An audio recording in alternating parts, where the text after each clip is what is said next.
Has this ever happened to you, heavies?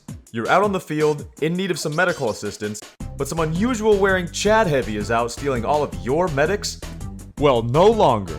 Today we're going to discuss 5 ways to win those medics over and keep them coming back to your side.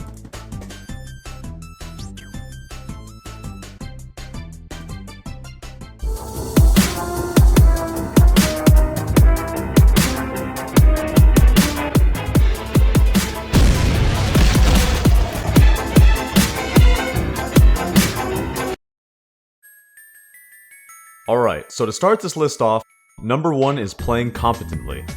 Okay, so this first point kind of needs no explanation. If you want to score medics often, one thing you're going to want to do is show your medics that you can actually put in work. In other words, you need to put some points on the board without them. So get out there, play carefully, and show your fellow medics that you're not just someone who's going to get them killed the minute they decide to pocket you.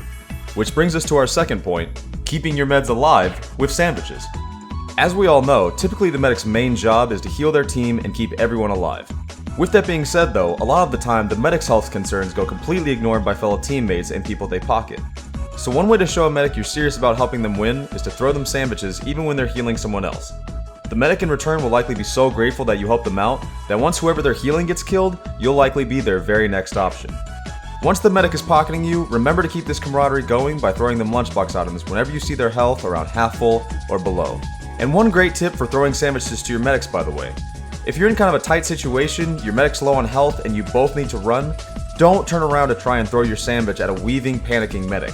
Instead, simply keep running the direction you're running, jump up in the air, and throw your lunchbox item directly at the ground below you. Most of the time, the medics will see this and follow right after you, receiving your sandwich and not wasting any time shuffling around for it under fire. Number 3. Safe pathways. One major mistake a lot of heavies make is treating their medic like a limited time power-up. It's like they don't actually remember that there's another player attached to them.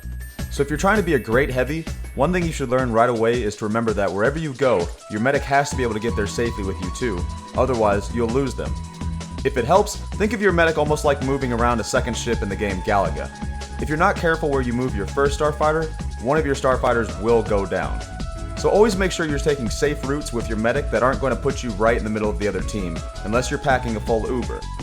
Oh, and one more helpful hint concerning lunchbox items, try to make sure you're going down pathways that have health packs nearby. If you're ever out of a lunchbox item and you need one again quickly, you can run over a health pack as long as you're at full health and it will replenish your lunchbox bar immediately. You can then use this to feed your medic or throw to teammates nearby. Number 4. Body blocking. Plain and simple, when you see rockets, bullets, demo nades, or whatever else coming your way, take the hit if you think it's going to hit your medic. You as the heavy have 300 health and 450 at full overheal.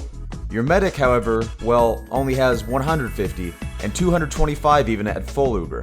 So unless you feel like you're right about to die, take a few shots for your medic and keep them alive. The longer they stay alive, the longer you both can stay alive. And lastly, number 5, communication. One of the easiest ways to ruin a heavy medic combo is to not communicate. First off, the first form of communication you're going to want to always remember is to hit your E key to let your medic know when you need help. Then, once either you or your medic die, you're going to want to hit the E key a few more times to show your medic where exactly you're located on the map. Beyond this, you're also going to want to find a way to communicate to your medic in general. Honestly, you could just type things out or use the in-game voice commands, but my personal preference is to use a mic.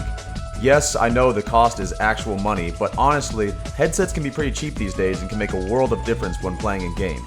For instance, you can communicate to your medic when you're about to cross a certain path, when to run away from something, when to push up, and most importantly, when to pull the Uber. Not knowing when and where to pull the Uber can be devastating to the heavy and medic combo, so you're going to want to figure out how to communicate that immediately with your fellow medics. Once you have, you'll be ready to create those devastating, replay-worthy kill sprees you've been waiting for. And so now, with these tips acquired, you're ready to gain your very own pocket meds. Remember, treat these fellow comrades as your best friends in combat, not just as health tools, and you'll soon see your heavy game change dramatically, and probably see your friend request increase quite a bit too. Anyways, that's all we've got for this episode. Until next time, this was Big Joey! Later.